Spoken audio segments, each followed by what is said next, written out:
This is SelfWork, and I'm Dr. Margaret Rutherford. At SelfWork, we'll discuss psychological and emotional issues common in today's world and what to do about them. I'm Dr. Margaret, and SelfWork is a podcast dedicated to you taking just a few minutes today for your own self-work. Hi, and welcome back to SelfWork. I'm Dr. Margaret Rutherford, a clinical psychologist out of Fayetteville, Arkansas. Gosh, I've been practicing about 26 years now as a psychologist. And I started podcasting 2.5 years ago in order to reach all different kinds of people, kind of to extend the walls of my practice. I wanted to reach people who are already interested in psychological issues, maybe even in therapy themselves. I wanted to reach people who had just been diagnosed with anxiety or depression or bipolar disorder or something where they were looking for answers, or they were having relationship issues that confounded them or confused them. But then there's that third group, that might really never darken the door of a therapist, but might just be curious enough to listen to a podcast.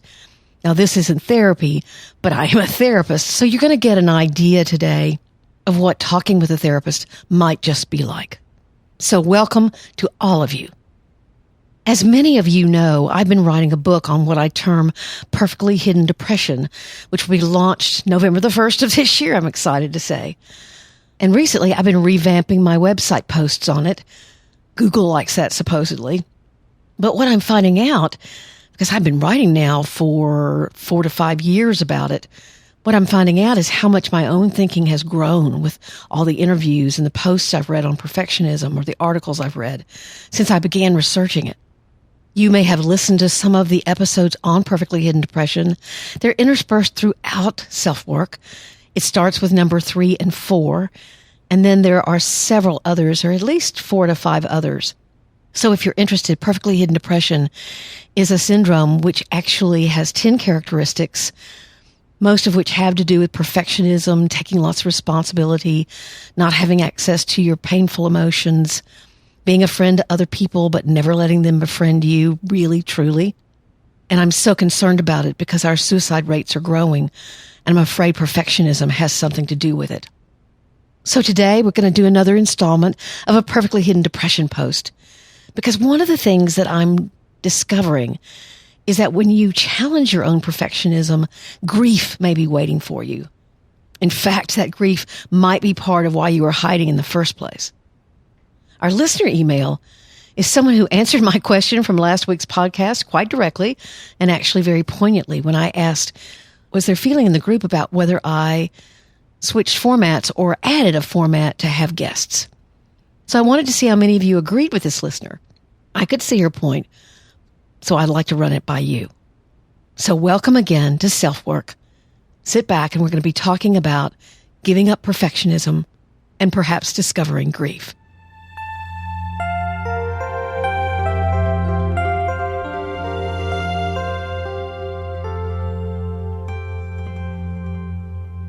Perfectionism. It can so easily cloak depression, and you might never recognize it for what it is, because your life looks perfect, and you work extremely hard to make it look that way. But what could you be trying to avoid? Perhaps grief. Now, I have to admit, I've always been a bit of a perfectionist myself, and it was much worse when I was younger.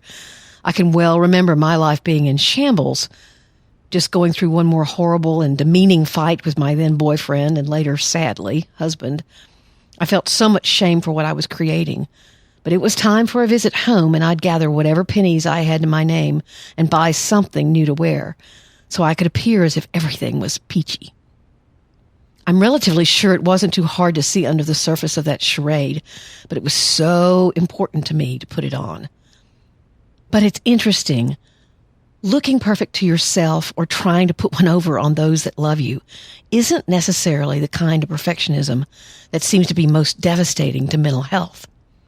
The kind of perfectionism that is most destructive is the kind where you believe and govern your life by perfectionistic expectations that you sense are constant from others. There's a team of researchers who's really looked at this and published an article in the Harvard Business Review. I'll have that link for you in the show notes. And here's what they say. Yet perfection is an impossible goal. Those who become preoccupied with it inevitably set themselves up for failure and psychological turmoil. They become obsessed with winning, validation of others, and demonstrating their worth through flawless performance after flawless performance. They ruminate chronically about their imperfections, brood over what could have been or should have been, and experience considerable anxiety and even shame and guilt about their perceived inadequacies and unworthiness. So let's look at how all this can get set up. You do something really well. In fact, you get told that no one can even imagine it being done any better. You get elaborate praise for it. Someone who doesn't have perfectionistic traits will pat themselves on the back and absorb the positivity. However, someone with severe perfectionism and underlying insecurity will vow to themselves, next time will be even better. But then there's the next time and the next time. The cycle can become never-ending. In fact, in my study of this subject, I have found that most people don't do anything about this. They just keep going and keep going until something snaps. They'll either have an external event, like a divorce or something that really jars their world, maybe a parent's death, or they'll have trauma from their past that finally catches up with them and they just can't function. And they decide, I've got to look at my perfectionism. It's killing me. So what happens if you begin to challenge that need to look perfect, to be perfect? What if you're ready to grieve? One of the things I did in the book is offer stories from people that I had interviewed. Now, these are real stories and real people. Obviously, their identities have been masked. But Laura's story is about giving up meeting others' expectations perfectly and what happened when she did. Laura was a 50-something woman who'd been in an emotionally abusive relationship for years. She'd taken the blame over and over for the conflicts between her and her husband, just in order to keep the peace. She focused on raising her kids, volunteering for several organizations in the community, and running an interior design firm that specialized in remodeling. She often did pro bono work for those who couldn't afford her services, was known citywide for her generosity, and never, ever said no. Her standards were the highest in the city, and she liked it that way. Yet in therapy, finally, for her extreme loneliness, fatigue, and finally recognized depression, she'd chosen to challenge her habit of taking on excessive responsibility.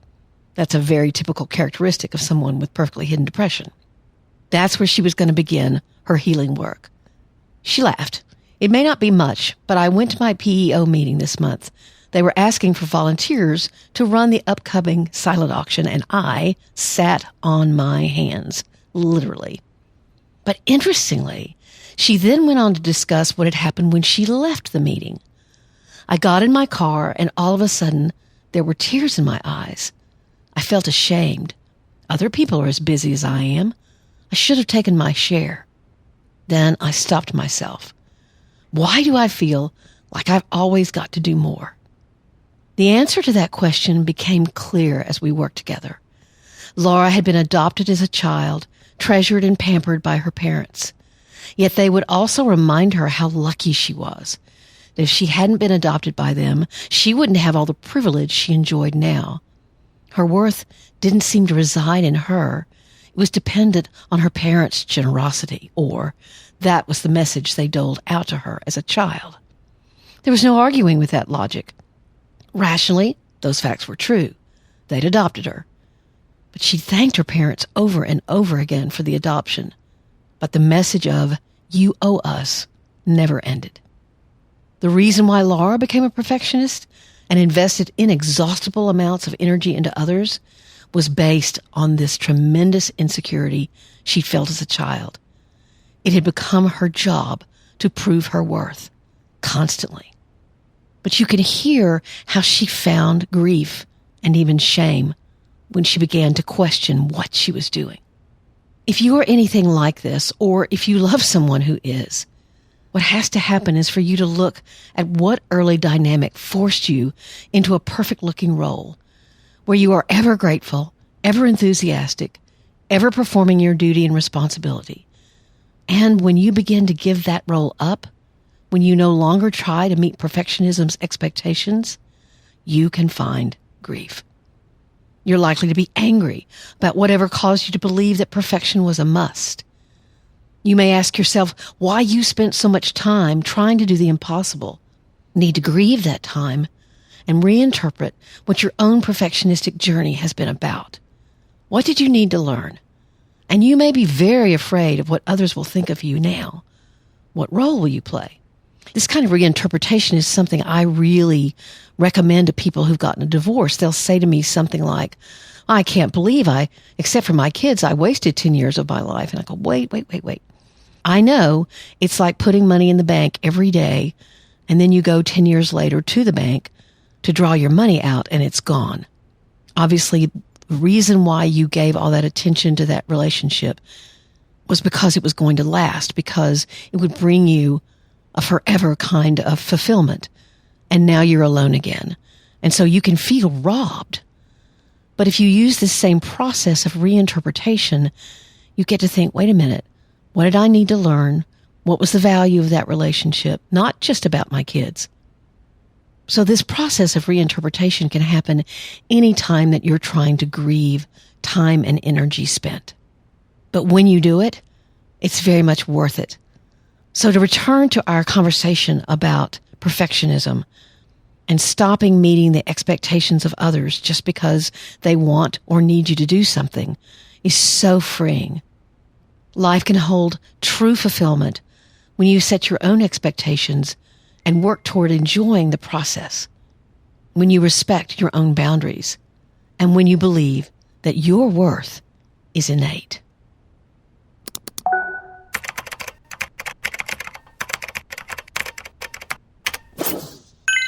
The listener email today didn't catch me by surprise, but it was an almost immediate response to me talking about perhaps changing the format of the show or adding a format to the show of adding guests. I've been talking to my publicist, and of course they want me to sell as many books as I can.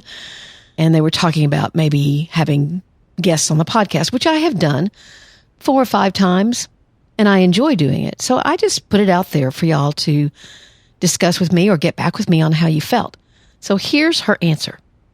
Thank you for keeping your emails confidential and for following your passion of wanting to break down the stigma of therapy and providing what I've found to be a wonderful, empathetic, compassionate, experienced, and wise supplement to my wonderful therapist here in my town. Thank you for those kind words. Having said the above helps justify my answer to your question from yesterday's podcast. I prefer not to listen to other guests on your show. You may end up helping more people than you will ever know, because most of your listeners do not contact you, by continuing topic-based online psychologically therapeutic sessions rather than conforming to every other podcast format, which includes interviews. I've been listening to you for 5 months, have shared you with multiple people, and it's because you are different than the rest. You are providing a true service to me. I enjoy your insight from your many years of experience. It's as if I'm sitting through a 25-minute mentoring session with an incredibly wise auntie whose voice makes me feel loved and safe. I had an Auntie Margaret, so that makes me feel good. I look forward to each new episode on Fridays because it is not a talk show with interviews. Hopefully, my fellow listeners agree. Here's another reason why.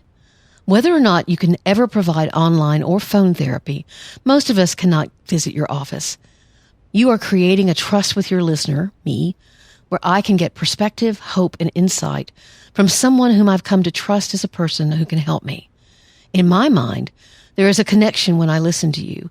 When you have a guest, it's just an interview, and I'm then transferred to third-person status in the conversation. The connection and feeling of being lovingly guided or helped is gone.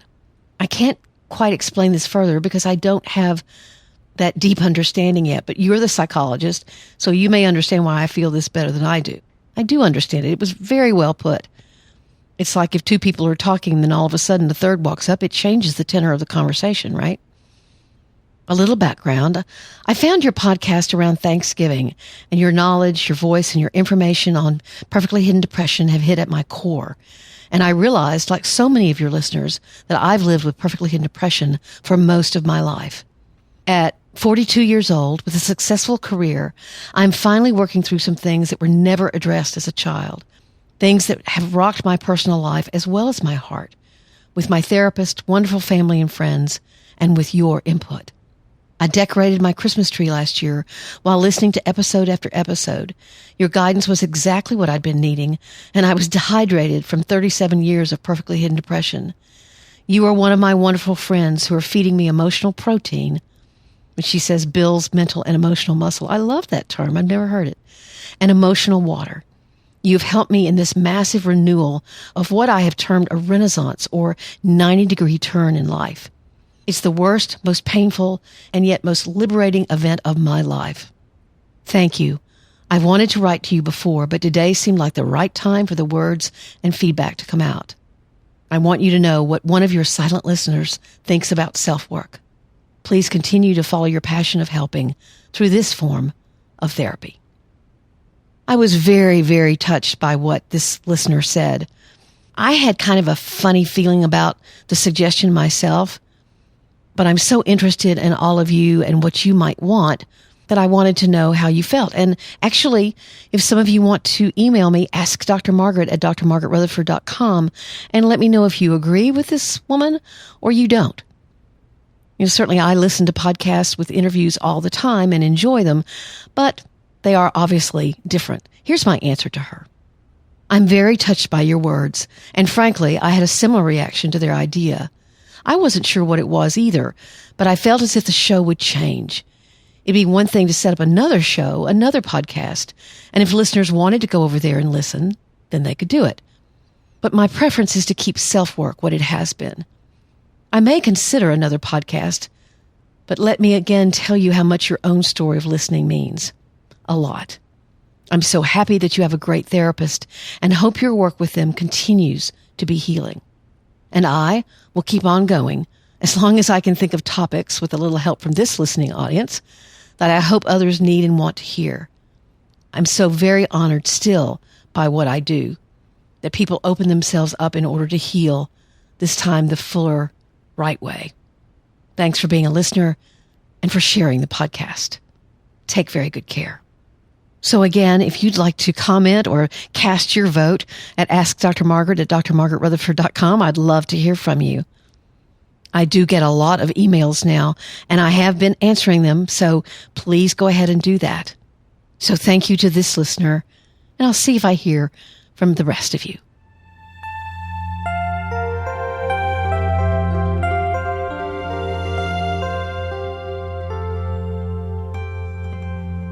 I've already thanked you for being here. I've given you my email address, Ask Dr. Margaret at drmargaretrutherford.com. Sorry, I had no idea when I made that up that if it was that long, I would regret it. But at this point, at least it comes trippingly off the tongue. There are lots of ways of getting in touch with me. You can join my website or become a subscriber there at drmargaretrutherford.com. And you'll get a weekly newsletter containing both my weekly blog post and podcast on self-work. So it's a really easy way of keeping track with what's going on. There'll be a greeting from me and you can hear what's been going on in my life, or with a book primarily. But I'd love to have you over there. I'm also on Facebook, Dr. Margaret Rutherford on Facebook, and I post articles there that I think are interesting, plus my own. And I'm doing something really fun on Instagram. It's called What I've Learned as a Therapist.